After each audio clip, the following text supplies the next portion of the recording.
in the office with me, Miss G, and my co-host Tenna Harris, right here on Empower Sundays on ventradio.net. Now come on and step into the office.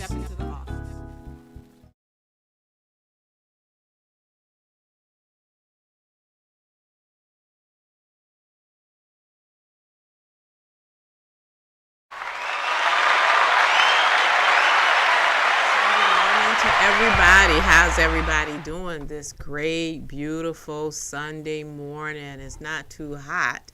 That's a good thing right now. I'm not quite sure what the weather is supposed to be like for the rest of the day, but I know right now it's only 73 degrees. And I think I'm looking at my phone now and it says it's supposed to get up to 89, and blue skies will continue for the whole day, it says. So it's going to be a wonderful, beautiful, great Sunday today, all day long. So happy to be here again this week, and sending life and love to my co-host Tenna Harris, and so happy to have Diva, my Good April morning. Berry Diva. How you doing? I'm doing wonderful. I'm This doing morning. well this morning, doing well. Got a smile on your face. I got a smile on my face, just and happy. unlike the song, somebody put it there. Yeah, somebody put it in. Surely did. And we just happy to just be here today. You know, it's amazing how we live in a world that has so much turmoil going on. And you know, and I'm not quite sure. I was just listening to the little news feed before I came on the air, and I'm not quite sure exactly. They said that the American troops have been in Afghanistan for over 2 decades, which mean that's over 20 years.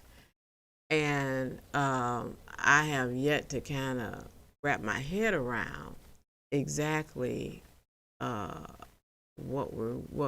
know we're a neutral country, but what were we doing in Afghanistan that for 20 years they couldn't get it together? And being now that President Biden wants to draw back our troops, they're going crazy over there. They don't want to be under the rule of that particular government. And I was pondering this week about what if we had gotten into a situation like that's happening over in Afghanistan. I think we were almost under that rule. It still behooves me how the Capitol got sieged on January 6th. It behooves me how that even happened, and who is held accountable for the 6 deaths that occurred on that day. I don't know. I'm sitting back just wondering. Me and my sister was talking about pondering our lives and what we were going to do and where were we going. And so I don't know. I've just been kind of focused on that all week long. You know, if you got any comments on it, give me a call, 248-429-7224. Because which way is our world really going? You know, our topic today is this really a man's world? Because, you know, back in the 60s, I think, I'm going to say the 50s, which I wasn't born till the latter part of the 50s, and in the 60s, it was a man's world. You know, the commercials on television always showed the woman at home kissing the husband, giving him his suitcase, and sending him out the door, where she stayed at home and cooked the meals and washed the clothes and had the house clean and all of that. And I know that being that we have moved on, I think it was really in the late 70s or mid 70s or late 70s, early 80s, when women were prominent in the workplace.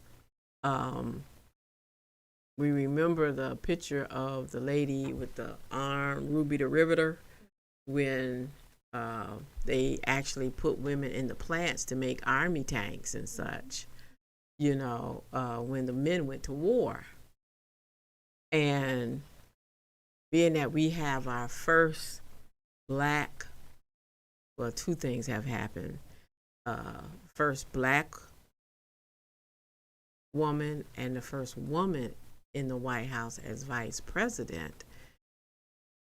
That shows me that the strength of the man, Biden chose her for her strength. She was a opponent almost of President Biden, but it was because of her strength and her character and the things she stood for that stood out to him and said, I want her for a running mate. And we kind of knew that was a risky move, and it was almost it was like it was a risky move, but it was also a smart move because of the administration that was in there before President Biden.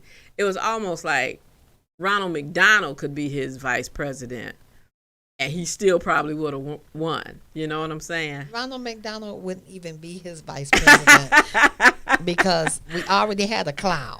So there's no need. I'm sorry. We'll back that up. Back that up. But you know what? Hey, touche. But it's just it's Ronald McDonald has history. He has a history. Yes, he does. That the people love him.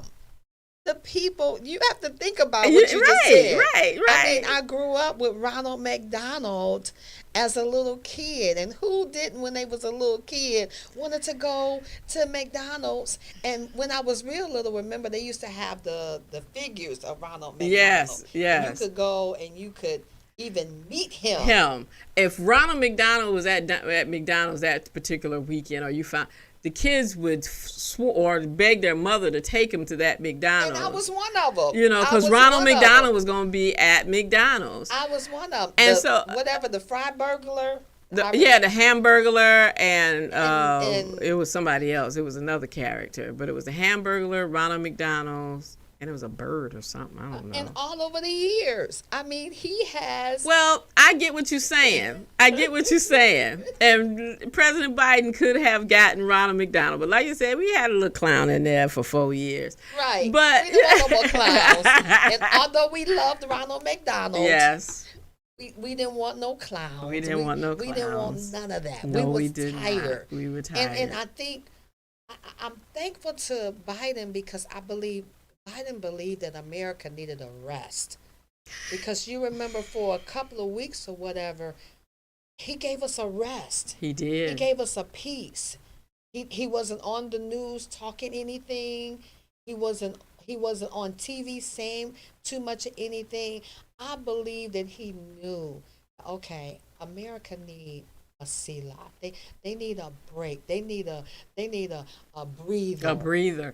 You know what? And I think he even kind of hinted around it. I remember when he got into office. I'm a Good Morning America fan, and he came on Good Morning America, but he didn't come on Good Morning America right away. Mm-hmm. Where, if you remember, after what's the man's name? Donald Trump became president. I forgot his name. Ain't that wonderful? As it is. That's it's a great thing. I was about to say that man if it hadn't hit my... But when Donald Trump became president, that next day, that's when all of the women marched in, I think it was 4 different states. Mm-hmm. And it was millions of women. And from that moment to the day he got out of office, mm-hmm. President Trump was the headline of every single whatever. Every single news, or he was tweeting. I got so tired of him. Well, it was like, not him again, not him again, yes. not him again. when I think this is the first time since Biden, if I'm not mistaken, you see him, he was talking about COVID and everything, but since the invasion since the pulling of the troops from Afghanistan, this is the most President Biden has been on TV. There is not a headline every single day, or there's not a comment every single day that says, well, Biden tweeted today. I'm so glad. I'm just so glad. I'm just so elated. I'm just so because it to me it was like, and I'm just saying just how I felt. It was like, okay, what's he doing today? What is he doing today? I felt like how you have a child that's bad. Yeah. And when you see the child, you be like, okay, what they doing what today? They doing today? What they doing now? And that's he doing now? That's just like when my daughter was growing up in the 95. I had to think about it. The school called, and I said, well, what did she do today? And the lady and the counselor said, no, Miss Granberry, I just wanted to let you know that Janoris made the honor roll. And I said, now you've called Janoris Granberry's house, because Janoris was in a gang and all that other stuff. And it was unbelievable that the lady had said that Janoris was actually doing so well that she got on the honor roll. Where when we were in the regime under Donald Trump, the newscast would always start out overnight. President Trump, overnight. He always did something overnight. I don't think he went to sleep, because he was either tweeting or saying something he had no business, or doing something he had no business. Now we got President Biden. You hardly hear about him. We got Vice President. Well, you know what? We didn't hear too much about Vice President Pence when he was in office, because I think he was, and then after the takeover, or whatever they call it, the coup at the Capitol, that was the first time you actually heard Pence say something. It is, and I had a new respect for him. I had a great respect for him because he really showed a man of character, just under the leadership of a person that didn't have it right. Because when they went against him, because he didn't go against the process, right? They wanted him to act crazy and go against the process. And Pence knew that was going to be a great falling out between him and Trump. But he decided at that time to do the right thing. And so I really had a greater respect for him in that particular moment, because he could have conceded to what they wanted him to do and acted crazy, do all that other. But he said, no, I'm not doing it. And that makes me really think too, April, that all while the reign of Trump, Pence had probably a I'm not going to say negative, opposition to what Trump wanted to do. Because at the end, who showed up at the inauguration? It was Pence. And that speaks character to me. That alone, when I was at work and we were looking at it, and I said, that speaks volumes to me, that he shook Biden's hand. He hugged First Lady Biden.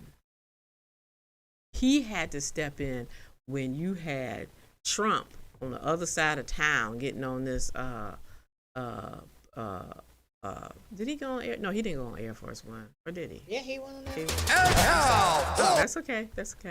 And having a whole nother rally. Oh yeah, he did. I thought that was so disrespectful. But this is one thing I can say that we have to give credit to. That Trump never changed his spots. No, he didn't. He never changed his spots. He never changed his stripes. He was true to who he is. Yeah. And that's just the way it is. He was true to himself. Now, we didn't make the right choice, But from the get go, he didn't lie about the stuff that he was gonna No, he do. didn't. And that's it. And I thought about that when he got elected as president, and the Republicans, they actually got bamboozled. You know, he got bamboozled. The Republicans did. Then I don't know exactly when they decided to change their position on him, but I really think it was when they I don't know, it was during the election time, and he started talking crazy. And if you ever saw Pence, if you looked at Pence in the back, Pence stood there like, I ain't say nothing. He said, he just like I plead the fifth. I plead the fifth. Pence stood there and just wouldn't blink. He didn't look to the left. He didn't look to the right. It just was totally different, you know. So, saying all this to say what we were getting to, it's just with the president of what we call the free world doing that.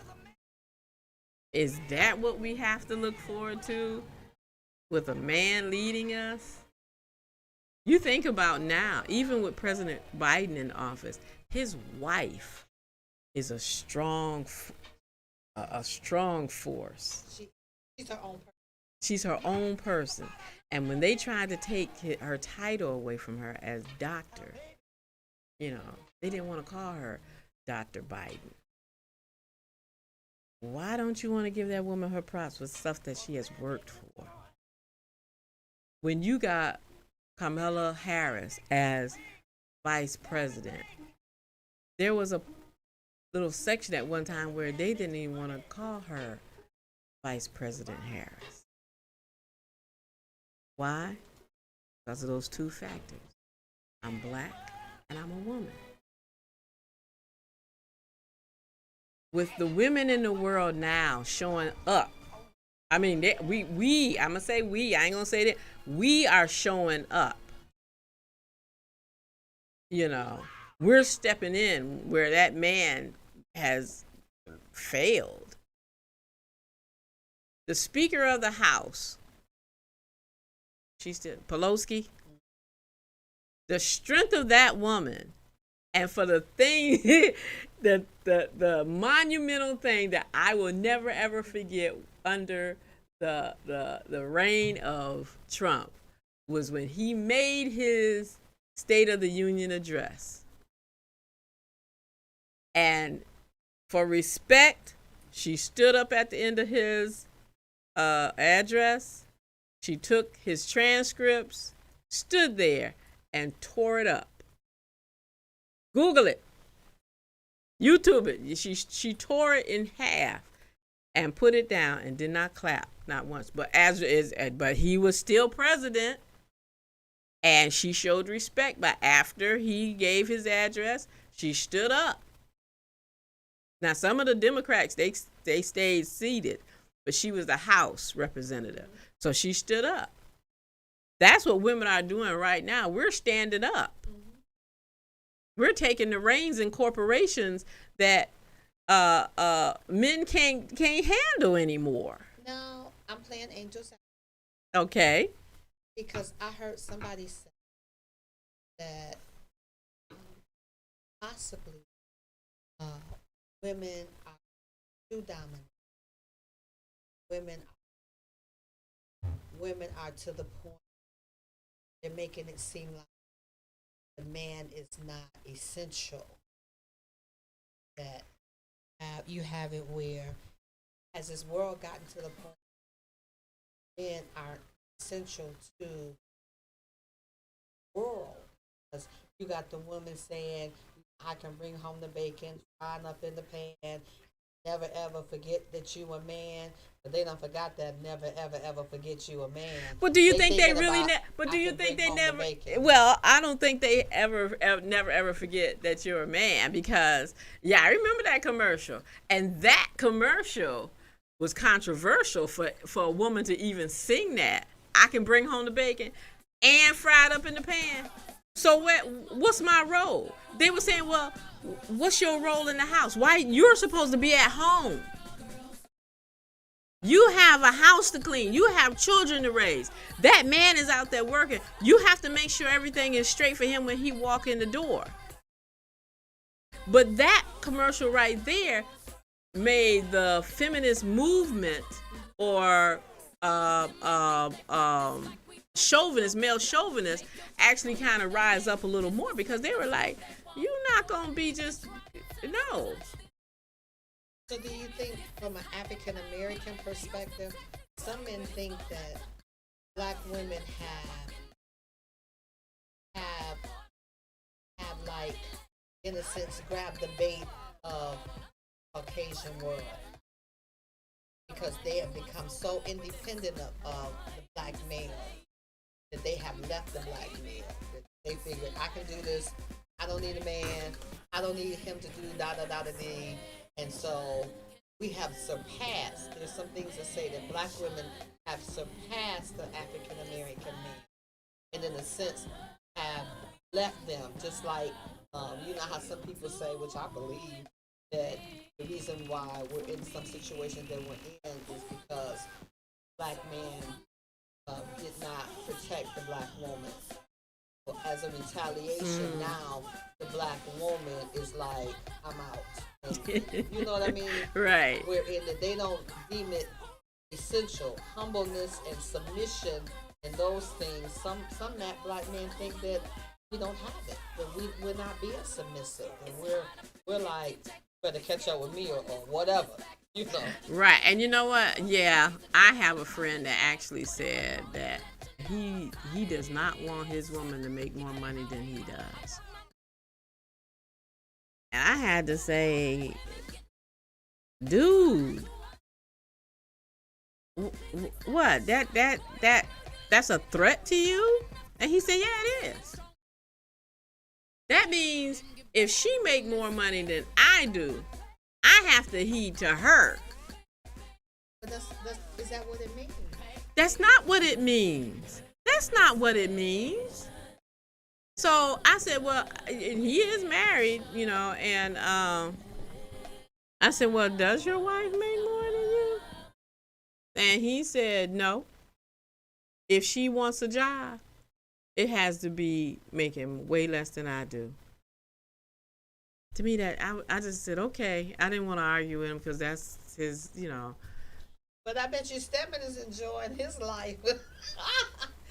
April. I bet you he is thoroughly enjoying his life. You know, and being Mrs. Oprah. Being Mr. Oprah. I bet you he's enjoying his life. You know, where did I read this at? Was it last month in Mahogany Journal? But Oprah said that she doesn't. Oh no, it wasn't Oprah. It was Stedman that says he does not feel threatened that Oprah has never, taken his ring. He does not feel threatened that Oprah never took his ring. Because you still understand that he is the love of Oprah's life. Right. And no matter whether there's a ring there or not, the love is still there. It's still there.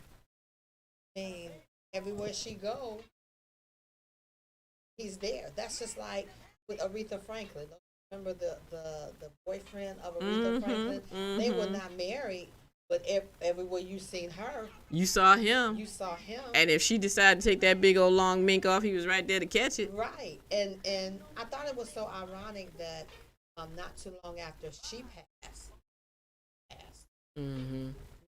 I thought that was just, they were so close that their lifespan.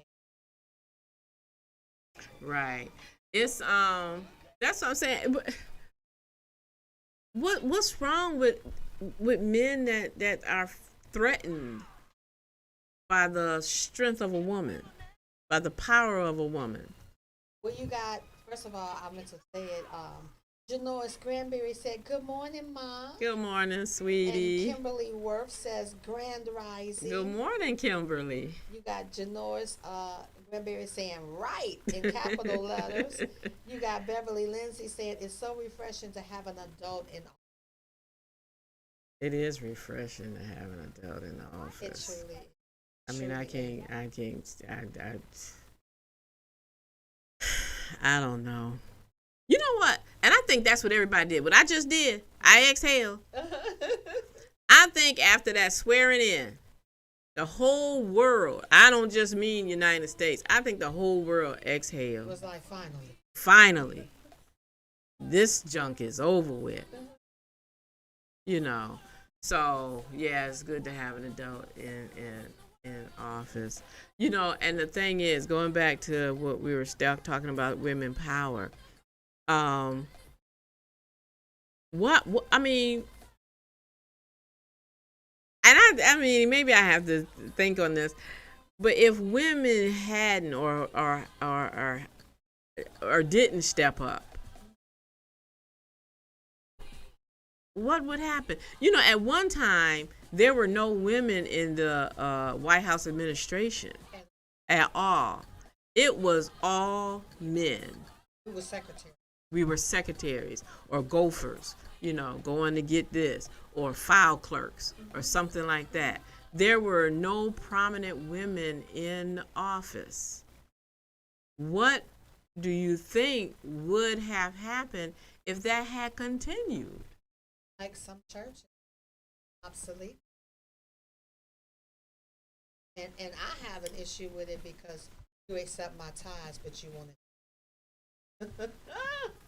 You sorry. went there, I'm didn't sorry. you? You went there, didn't you? The comments of April Mary does not reflect The views and the views and opinions opinions of In the Office with G. But okay, let's go there. You know, How many women are in the churches nowadays versus how many men? but you want me, which I do because that's what God said to do. I pay my tithe. But Yes. you will accept my tithe. But you won't accept my. I think now. You will accept me giving you a cool glass of water and frying up you some chicken, Ooh. but you won't accept God giving me. You think about the scripture, and if I'm just gonna say it verbatim, I don't know it word for word. If a woman wants to know anything, the scripture says she is to go to her husband. Now, if I quoted that wrong, y'all, okay. Read what Sonia Purdy said. Sonia Purdy said it's 9,000 women to every one man in the church, and that's about right. That's about right. Somebody said, "Well, you need to go to the church to find your husband." Everybody in church is married already. You know, or yeah. Well, But when I go to church, I don't go to find a man. I'm to be fed. fed I'm exactly, going to church because number one, is what God asked us to do. exactly, You know, I exactly. think I said that before on Exactly. a broadcast. Because some people ask me, they get into this great big dissertation. Why should we go to church? Why should we not go to church? Everything that's going on in the world, with everything that's going on with the church, how do you take the time to go to church? And I hear people saying that it's just a building and all that other crazy stuff. In my mind, crazy. But my answer is just so simple because God asked me to. That's it. It's no long dissertation. No, it's not. It's not. But see, that's what I'm saying. Just like what Sonia said.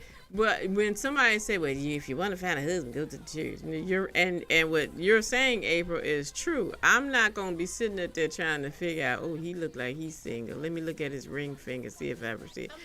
I'm not doing that. I'm not doing that. The Bible says, "A man that findeth a wife findeth a good thing." He should be looking for me. He should be looking for me. I'm the jewel that he needs in his crown. I'm the queen to his king. You know. So that's what I'm saying. The power of a woman is so great. It's so great. There's a YouTube video that shows this door. They said uh, uh, the mother versus the daddy leaving. Watch the reaction of the daughter. So when the mother tried to leave out the daughter had a hissy fit. She was and when the mama she fell on the floor. She was just crying and screaming and kicking and everything. So I guess they waited a couple of days, and the daddy told the daughter, "All right, sugar, give me some. Daddy about to leave." The baby ran, kissed the daddy, and went back.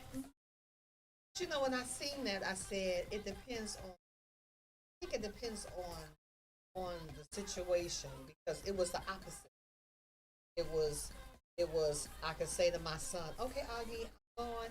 Okay, bye, mama. Okay, kisses." He kissed, going about his business. Especially, when it first started happening, your heart gets to be like, "He don't love me." Right. But then I remember the daycare said to me, "Please don't let your father or let his father drop him off," because Austin would just be like, just crying, granddad, don't leave me, and all this other craziness. Well, he didn't do that to me. It was like, okay, mama, see you later, and he gone on to see his friends.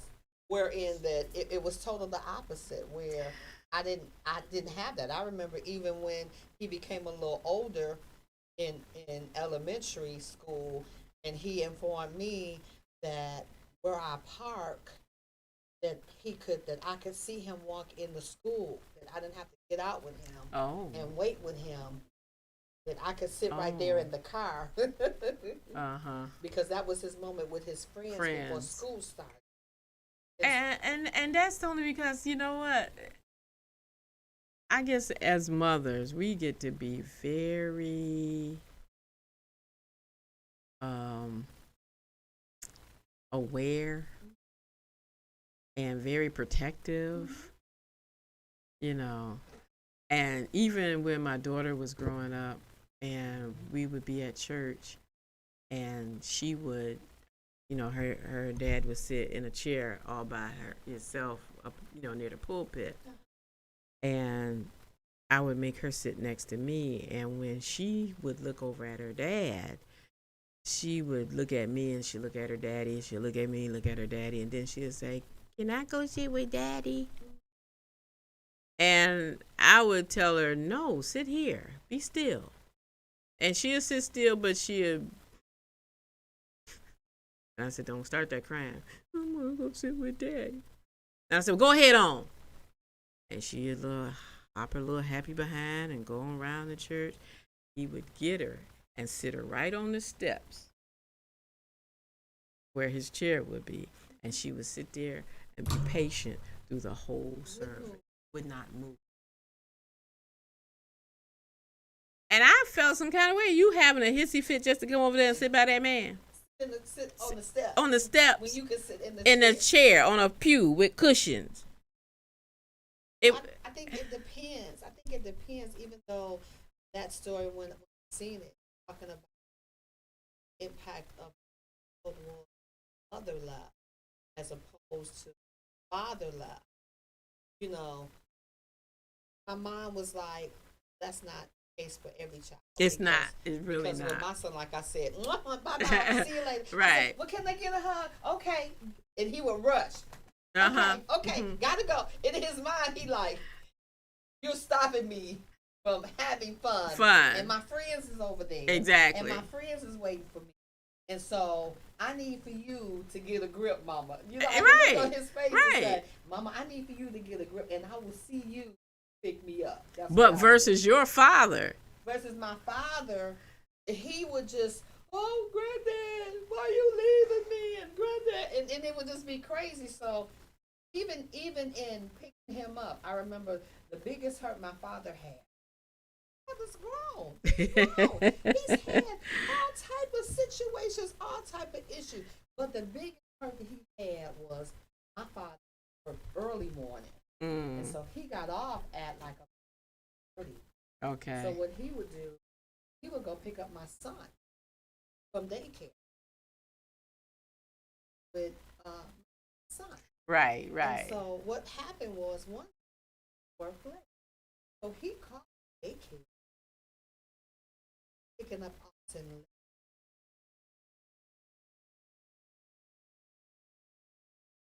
That still coming. Right. And so they said to him, Lucky, Dad is coming. Lucky couldn't tell time. Yes, in his mind, what time Mhm. granddad is to Mhm. come. Mhm. So Austin went and got his stuff like he usually do. They said, no, no, granddad's gonna be a little late. The only thing Augie, oh, granddad's coming. Let me be ready. And he Exactly. sat in the chair, and they tried to get him to go play with the other kids. The thing he knew is my granddad. When Mhm. my dad drives up, he sees the sad, puppy dog eyed grandson looking out the window like, please, please, please, Right. why aren't you here? And it hurt my dad. I mean, it, and me in my mind was like, Austin will get over it. But my dad was like, But see, and that's another thing about, like I said, the power of a woman versus the power of a man. You know, is it really that forceful? In the life of Augie, in the life of Janoris, there was that power, you know. But how strong is it in the world for a woman against a man? How of a if you had two heads, if you have the CEO of one company that's a woman and the CEO of a company that's a man, and they have to sit on either sides of that conference table, who do you think would have the most influence over the other board members? You know what I'm I saying? still believe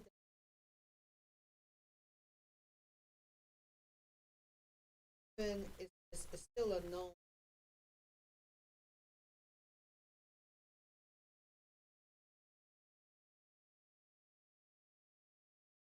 pay scale.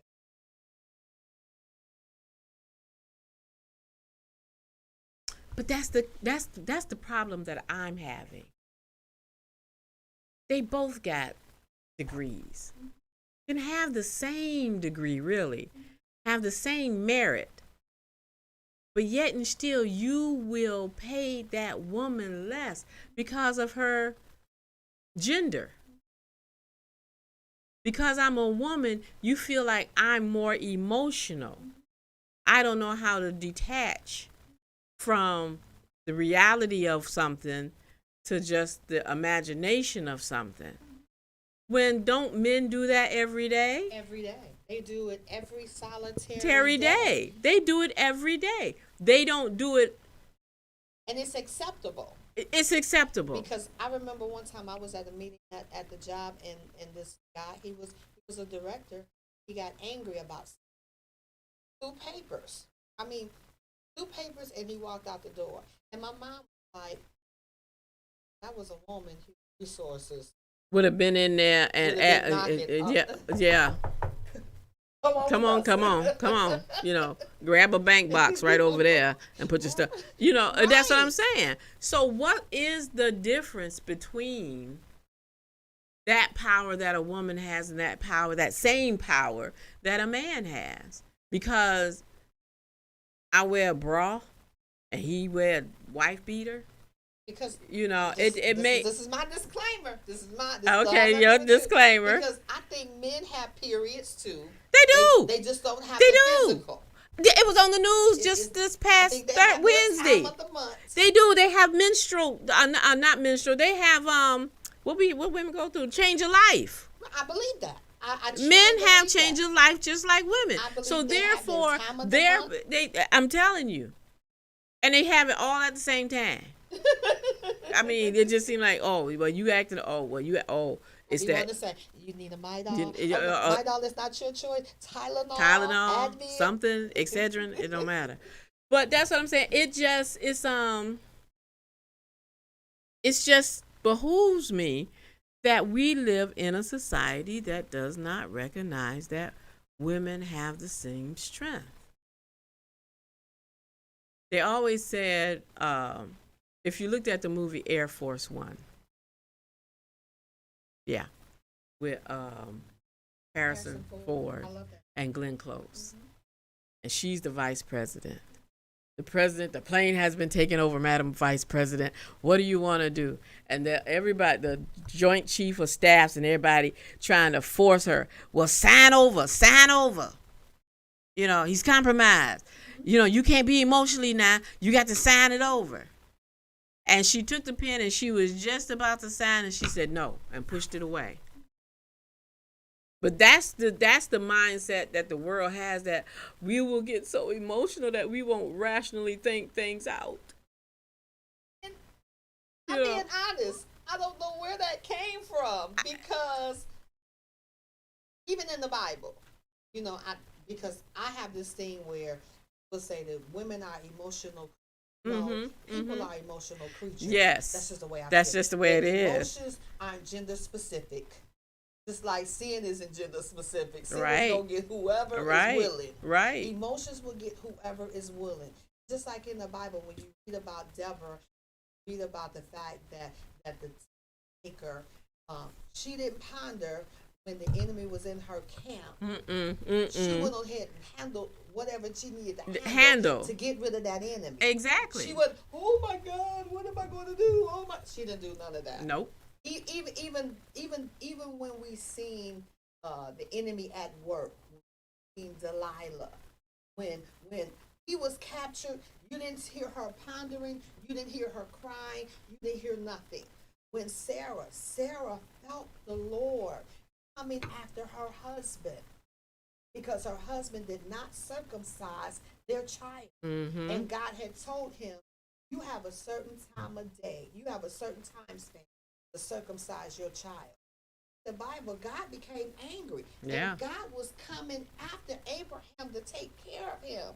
Sarah felt the Spirit of the Lord and said, wait a minute, let me do this. She didn't be like, oh Lord, please save my husband. Oh Lord, I don't know what to do. I don't know. She didn't do none of that. She took care of it. And when she took care of it, God honored the fact that she took care of it. Yes. So I don't understand where this cry comes from. That's what I don't understand where they think that women are emotional, because in times of despair, in times of triumph, women come through. And Dr. Bizzle said, hey ladies. Good morning, Dr. Bizzle. Good morning. It just, even in our times. Let's look at our times. For this guy. Let's see her babbling and finding any emotions. If you even think about in Dr. Martin Luther King got assassinated at the funeral, she wasn't overwhelmed with anything. She sat there with the dignity of a woman, held her daughter, listened to the service. I'm sure her heart was torn out of her chest, you know, but she had that dignity about herself.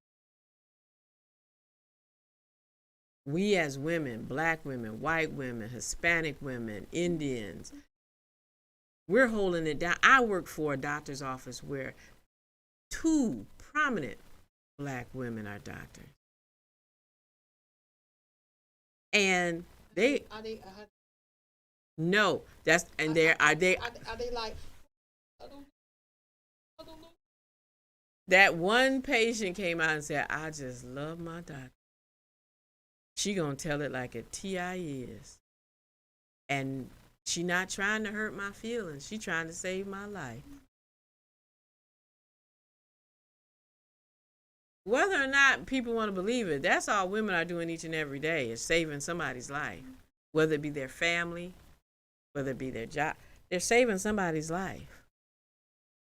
So is it a man's world? Sure it is. That's my answer. It's still a man's world. But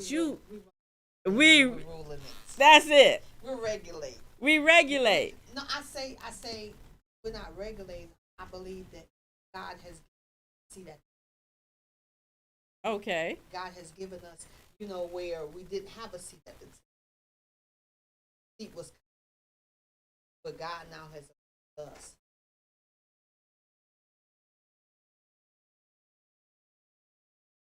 Intricate.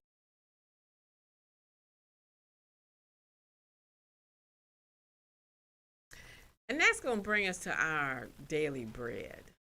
Today is August the 29th. And our daily bread is entitled Rock Bottom. And it is coming from Psalms 119, the 65th through 72nd verse. And it reads, "It is good for me that I have been afflicted, that I may learn your statute." I was in my early 30s, a dedicated wife and mother, a Christian worker at my husband's side. Yet inwardly, I find myself on a trip nobody wants to take, the trip downward. I was heading for that certain sort of breakdown that most of us resist, the breakdown of my stubborn self-sufficiency. Finally, I experienced the odd relief of hitting rock bottom, where I made an unexpected discovery. The rock on which I had been thrown was none other than Christ himself. Cast on him alone, I was in a position to rebuild the rest of my life, this time as a God-dependent person rather than the self-dependent person I had been. My rock bottom experience became a turning point and one of the most vital spiritual developments of my life. Most people feel anything but spiritual when they hit bottom. Their misery is often reinforced by Christians who take a very short-sighted view of what the sufferer is going through and why. But our Heavenly Father is well pleased with what He intends to bring out of such a painful process. A person who knows the secret of the God-dependent life can say, "It is good for me that I have been afflicted, that I may learn your stature." When a Christian hits rock bottom, he finds that Christ is a firm foundation. So see, this we're talking about a wife and a mother that said that she hit rock bottom.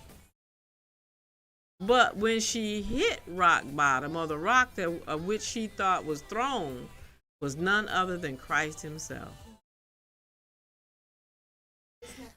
That's awesome.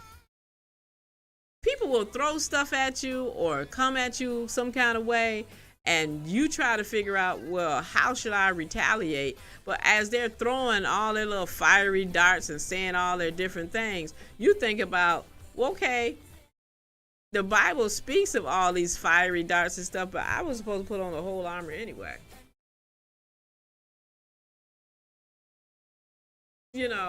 I'm supposed to put on that whole armor of God anyway, so we can be shielded from all of these things. So throw them little stones at me if you want, because really them stones gonna turn into Christ himself. And he's gonna be manifested. He's gonna be revealed through it all. Not just for me, but the first person that's throwing the stones. Don't throw the stone and don't think some residue gonna not be on your hands. God is gonna be in whatever if you allow him to be in whatever. So hitting rock bottom. Somebody say, well, when you hit rock bottom, there's nowhere else to go but go back up. I know you love it. Yeah.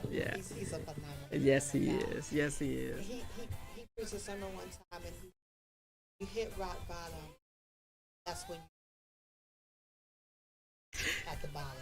And that's what this thing. When a Christian hits rock bottom, he finds that Christ is a firm foundation. Right. He said Jesus is the rock. Is that rock at that bottom? So, and it's true, because me and you both have had our situations where we have hit rock. Where we have hit where there was no. As soon as we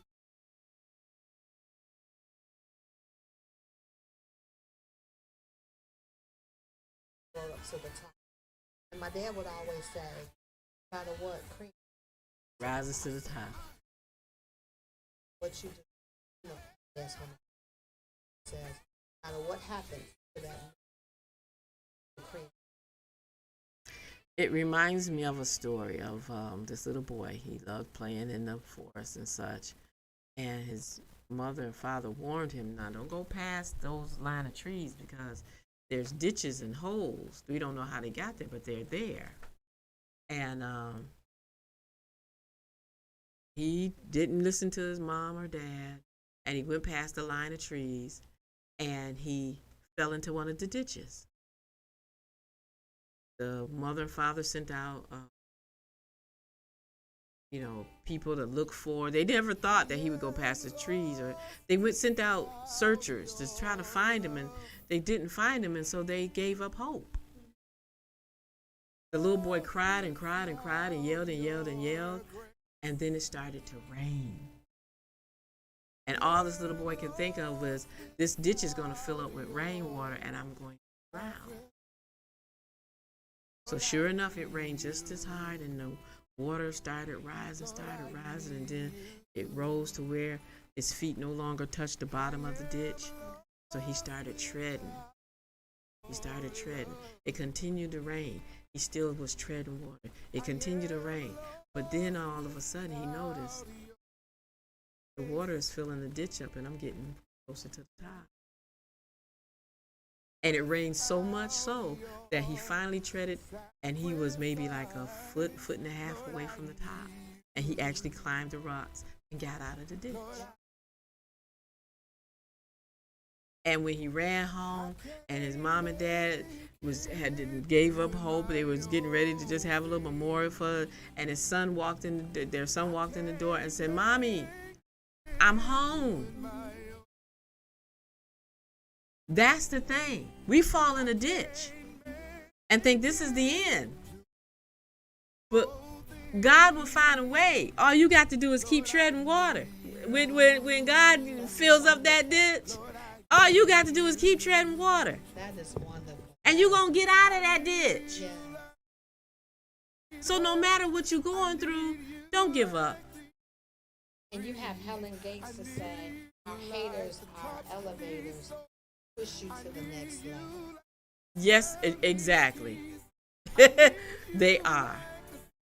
There are. The Bible says He'll make your enemies your footstool. You can rest your feet on the back of your enemy. But we got to remember, we're gonna rise to the top. We may hit that we may hit rock bottom, but we always got that firm foundation. Keep on treading the water. Keep on treading the water. I like that story, Miss G. But that's how we have to remember. We don't care about rock bottom. Bring it on. Watch me. I'm going to watch me tread the waters. Watch me build on that foundation. Keep throwing them rocks, because as you keep throwing them rocks, that means I get to build. I can put them rocks on top of each other. And I'm going to elevate, just like Helen Gates said. She said, don't give up. God has a plan for our lives. We cannot give up. We can't do it. So keep treading that water. Keep throwing them rocks, because you're going to elevate me. God's going to elevate me by everything you throw at me. So that's our little program today. This is a wonderful program. I mean, that's we went over some wonderful things. Is this a man's world? Is this a man's world? Or is this a woman's world? And then you talked about the daily word, about how at the bottom, have hope at the bottom. We have hope at the bottom. And then I love your analogy about sometimes we're in situations where we think we'll drown. God has given us to tread waters. That is wonderful. To tread waters. That's a great analogy. I believe somebody. You're not gonna drown. By no means. The lifeline is there. Just keep treading. I'm getting tired. But as that little boy was getting tired, he said, but I'm almost to the top. and you get that renewed spirit. I'm gonna make it. I'm gonna make it. And that's our stance on anything you're going through this week. You're gonna make it. I'm gonna have to post on Facebook. I'm treading water. I'm treading water. Wow. So she says, thank God for all that you guys do for the people. Thank you, Helen Gates. We appreciate you. Keep watching. We appreciate you. I appreciate you, Miss G, because that is a wonderful word that some people think that they can't swim. God has given us The tread waters. Yes, he has. April Berry, yes, ma'am. we love you. We love everybody that tuned in today. Thank you, my baby. Thank you, Kimberly Worth. Thank you, Beverly. Thank you, Dr. Bizzle. Thank you, Helen Gates. We'll see you next Sunday, the same time, right here in the office with G. Y'all have a wonderful, wonderful week. Love you. Where would I be? Lord, I need you. Lord, I need you. I can't make it doing my own thing. I can't make it doing my own thing. I can't. Thank you for joining us. I hope you had an awesome time. Come back every Sunday at 9 a.m. right here on ventradio.net. If you would like to support the show, be a guest, advertiser, or sponsor, just email me at janoris.charles@yahoo.com.